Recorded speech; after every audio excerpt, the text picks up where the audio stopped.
I am Shikha and you are watching your YouTube channel Full Solution. Hello everyone. हम लोग आज business environment शुरू करने वाले हैं। बिजनेस स्टडीज का इंपॉर्टेंट टॉपिक है बिजनेस एनवायरनमेंट। बिजनेस एनवायरनमेंट के बारे में हम लोग हर कुछ जानेंगे। What is business, what is environment. सबसे पहले हम लोग जान लेते हैं बिजनेस का मतलब क्या होता है। Business means all those things, all the economic activity जो कि करने पे हमको रिटर्न में प्रॉफिट मिलता है। अगर हम कुछ इन्वेस्ट कर रहे हैं कैपिटल, तो हमको रिटर्न में अगर प्रॉफिट मिल रहा है, all those activities known as business.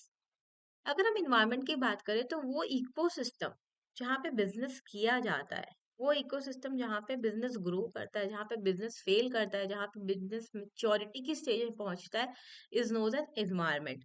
So business environment की अगर हम लोग बात करें तो एक इकोसिस्टम है जहाँ पे हम लोग इन्वेस्टमेंट देखते हैं, प्रॉफिट देखते हैं, एंड एक पूरा का पूरा गिव एंड टेक रिलेशनशिप होता है between the different factors business को चलाने के लिए।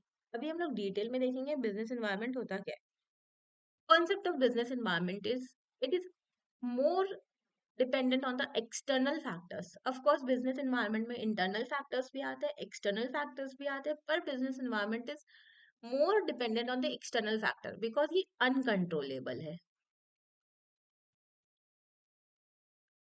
इंटरनल फैक्टर्स को आप कंट्रोल कर सकते हैं पर एक्सटर्नल फैक्टर्स को आप कंट्रोल नहीं कर सकते। फॉर एग्जाम्पल प्रोडक्शन में कोई प्रॉब्लम हुई, you can control, but economy में स्लो डाउन आता है तो you can not control. Economy अगर स्लो होती है तो we can not control. That is external factor influencing business. Business environment हमेशा ही बिजनेस को इन्फ्लुएंस करता है। अगर हम लोग एग्जाम्पल देखें जापान का, let us take the example of Japan. We know कि जापान में नेचुरल रिसोर्सेज बहुत ज्यादा नहीं है, बट यहाँ पे ह्यूमन रिसोर्स बहुत ज्यादा है। यहाँ पे लोगों के पास स्किल बहुत ज्यादा है, लोग बहुत डिसिप्लिन्ड है, इसीलिए जापान में आईटी सेक्टर्स बहुत है। आईटी सेक्टर्स के मामले में जापान बहुत आगे है। अगर हम लोग चाइना की बात करें, चाइना में ऑफ कोर्स नेचुरल रिसोर्सेज भी है पर ह्यूमन रिसोर्स भी बहुत ज्यादा है। बहुत स्किल्ड का बात नहीं करेंगे हम लोग, यहाँ पे तो स्किल्ड रिसोर्सेज थे जापान में, पर अगर चाइना की बात करें तो ह्यूमन रिसोर्स मैक्सिमम है। लोग वहाँ बहुत ज्यादा है, पॉपुलेशन वहाँ बहुत ज्यादा है, तो इसकी वजह से यहाँ जो है लेबर इंटेंसिव इंडस्ट्रीज है। लेबर इंटेंसिव इंडस्ट्रीज ज्यादा है। अगर हम लोग इंडिया की बात करें, इंडिया में नेचुरल रिसोर्स बहुत ज्यादा है। नेचुरल रिसोर्सेज की होने की वजह से यहाँ एग्रीकल्चर अच्छा खासा होता है, इसलिए यहाँ पे एग्रीकल्चरल एक्सपोर्ट्स भी बहुत होते हैं। सो बिजनेस को कैसे इन्वायरमेंट इम्पैक्ट करता है, इन्फ्लुएंस करता है, इसका एग्जाम्पल हम लोगों ने देखा। Now it can not be controlled. Of course मैंने फर्स्ट में बताया कि business environment can not be controlled अगर वो एक्सटर्नल फैक्टर्स से इन्फ्लुएंस हो। अगर वो इंटरनल फैक्टर्स से इन्फ्लुएंस होगा तो वी कैन कंट्रोल कुछ लिमिट्स तक। Next is dynamic in nature. Business environment is always dynamic in nature. That means it keeps on changing. ये हमेशा चेंज होते रहता है। कभी लाइक आप देखोगे बहुत बूम की सिचुएशन होती है, कभी रिसेशन की सिचुएशन आ जाती है। हमने बिजनेस साइकिल देखा है ना, this is boom, this is recession, depression, recovery. ये फेज है, boom, recession, depression and recovery. Okay, now moving on to next slide. Component of business environment. दो कंपोनेंट है बिजनेस एनवायरनमेंट के, हमको दो टाइप के बिजनेस एनवायरनमेंट के बारे में पढ़ना होता है। Number one is internal environment. आने वाले स्लाइड से हम लोग इसको बहुत डिटेल में देखेंगे, पर इंटरनल एनवायरनमेंट के बारे में बस ये देख लीजिए कि ये कंट्रोल किया जा सकता है, कैन बी कंट्रोल्ड। एंड दूसरा, ये बिजनेस के अंदर होता है, business inside, it is not outside thing.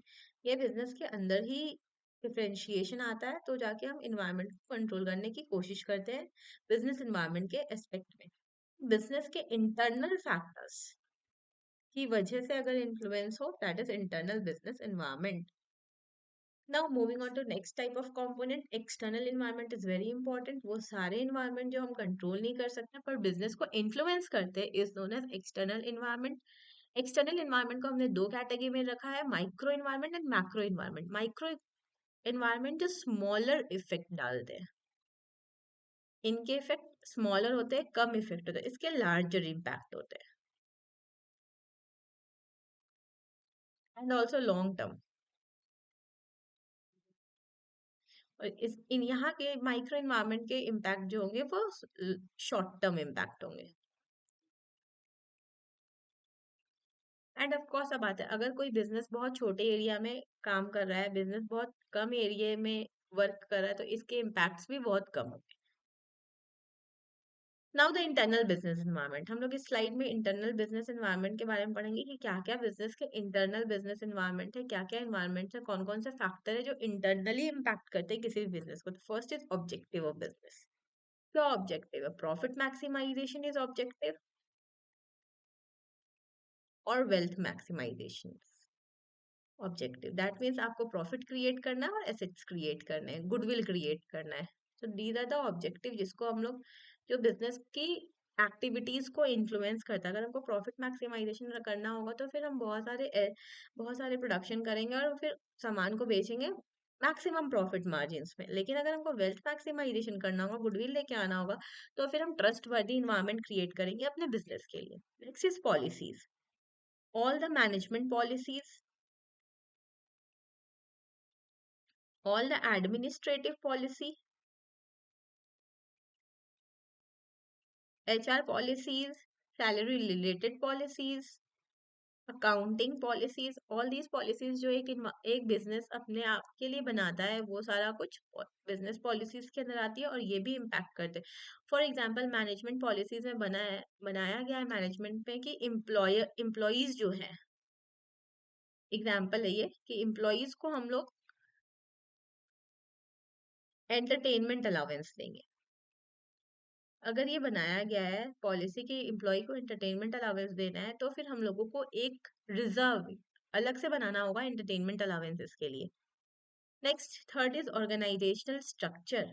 Organisation का स्ट्रक्चर भी इंटरनल बिजनेस एनवायरनमेंट के अंदर आता है। ऑर्गेनाइजेशन का स्ट्रक्चर का मतलब है कि सबसे पहले हमारे डायरेक्टर्स हैं, उसके बाद मैनेजर है, उसके बाद अलग अलग डिपार्टमेंट्स है, हर डिपार्टमेंट के अपने मैनेजर है, production, sales, marketing, finance, etcetera. इस तरह से ऑर्गेनाइजेशन का स्ट्रक्चर भी डिपेंड करता है कि बिजनेस कैसे काम कर रहा है। अगर डायरेक्टर से फाइनेंशियल मैनेजर को इंफॉर्मेशन जाननी होगी तो वो दो स्टेजेस में जाएगा। और अगर अलग स्ट्रक्चर रहा, लाइक सबसे पहले डायरेक्टर रहा, फिर डायरेक्ट ही डिपार्टमेंट्स रहे, तो डायरेक्ट फॉर वन में ही चला जाएगा इन्फॉर्मेशन। तो organisational structure also impact business environment. Quick decision लेना होगा तो हम इस स्ट्रक्चर को फॉलो कर सकते हैं, अगर हमको थोड़ा लेट चलेगा डिसीजन लेना तो हम इस स्ट्रक्चर को फॉलो कर सकते हैं। Next, number four is management information system. Management information system also impact business. ये एक इंटरनल इन्वायरमेंट का पार्ट है, क्योंकि मैनेजमेंट किसी भी बिजनेस का इंटरनल मैटर है। कोई भी बिजनेस मैनेजमेंट को कंट्रोल कर सकता है, मैनेजमेंट को चेंज कर सकता है, इसके इंफॉर्मेशन गिविंग मेथड्स को चेंज कर सकता है। That is why it is internal part of business environment. And last is production method and capacity. Of course we can change the production method. अगर हम लोगों को ज्यादा प्रोडक्शन चाहिए तो हम मशीन्स लेके आ सकते हैं, हम ऑटोमेटिक प्रोडक्शन कर सकते हैं। अगर हम लोग को नॉर्मल प्रोडक्शन चाहिए तो फिर हम लेबर का यूटिलाइजेशन कर सकते हैं। सो हम अगर कैपिटल में इन्वेस्ट कर सकते हैं या लेबर में इन्वेस्ट कर सकते हैं। So that is production method and capacity. Now moving on to external business environment. External business environment के बारे में हम लोगों ने पहले ही बोला कि इसको, ये अनकंट्रोल्ड है, बट माइक्रो होगा तो शॉर्ट टर्म होगा एंड स्लाइटली लेस अनकंट्रोलेबल। तो हम लोग देखते हैं कि एक्सटर्नल बिजनेस एनवायरनमेंट में हम लोगों ने देखा था सी दो था ना, माइक्रो एंड मैक्रो। अभी हम लोग माइक्रो एस्पेक्ट्स को देखने वाले हैं। तो माइक्रो को हम लोग और किस ऑपरेटिंग एंड डायरेक्ट एनवायरनमेंट के नाम से भी जानते हैं, जो डायरेक्ट बिजनेस से रिलेटेड है, जो बिजनेस के ऑपरेशंस में हेल्पफुल है, डे टू डे हम लोगों का इंटरेक्शन होता है इनसे। Number one is customer, of course the king of market.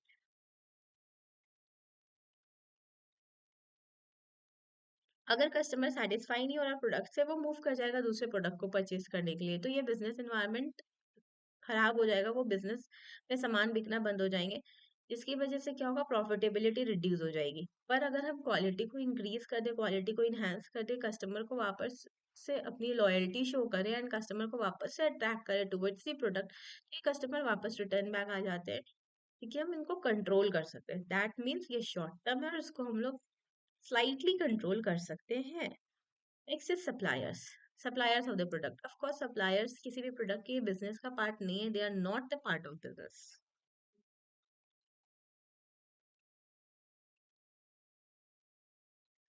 ये हमें प्रोडक्ट सप्लाई करते हैं और हम इनको पैसा देते हैं, वहीं पे इनकी कहानी खत्म। ये कोई बिजनेस का पार्ट नहीं होता, इनमें इनको प्रॉफिट शेयरिंग से कोई मतलब नहीं होता है, but they are important aspect of business, because अगर सप्लायर टाइम पे हमें सप्लाई नहीं करेंगे प्रोडक्ट, तो हम फिनिश प्रोडक्ट नहीं बना सकेंगे, हम अपने बिजनेस का डे टू डे काम नहीं कर सकेंगे। That is why these are also the external business environment in micro capacity.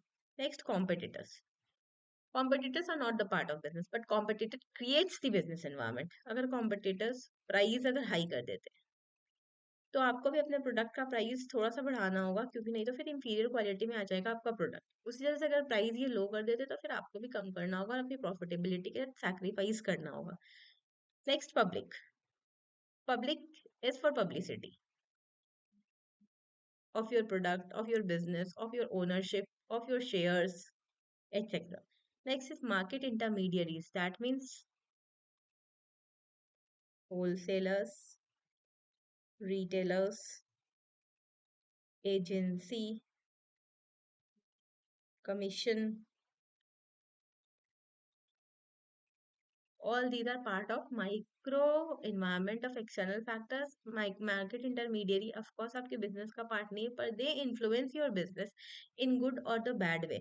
अगर wholesaler आपका product रख रहा है और अच्छे से बेच पा रहा है, तो आपको business को profit होगा, और अगर नहीं बेच पा रहा है, आपके product को नहीं रख पा रहा है, नहीं ले रहा है आपके product को, तो इससे आपके बिजनेस को लॉस होगा। तो बिजनेस इन्फ्लुएंस होगा कहीं ना कहीं इन सबकी एक्टिविटी से, पर ऑल्दो ये बहुत शॉर्ट टर्म का इन्फ्लुएंस होगा, एंड ये बहुत जल्दी से कंट्रोल भी किया जा सकता है बाय प्रॉपर स्टेप्स जो हम लोग लेंगे। इसकी वजह से इसको माइक्रो कैटेगरी में रखा है। सो हम लोगों ने बिजनेस इन्वायरमेंट में कॉन्सेप्ट देख लिया, बिजनेस इन्वायरमेंट का हमने इसके कंपोनेंट्स देख लिए, इंटरनल इन्वायरमेंट हमने डिस्कस किया है, इंटरनल इन्वायरमेंट्स के जो भी फैक्टर्स थे वो हम लोगों ने डिस्कस किए, वेरी इंपॉर्टेंट फैक्टर्स। फिर हम लोगों ने एक्सटर्नल बिजनेस एनवायरनमेंट के फर्स्ट टाइप को, that is micro business environment के फैक्टर्स को डिस्कस किया। Now we will discuss second type, that is macro, in the next lecture. Thank you. Thank you till then.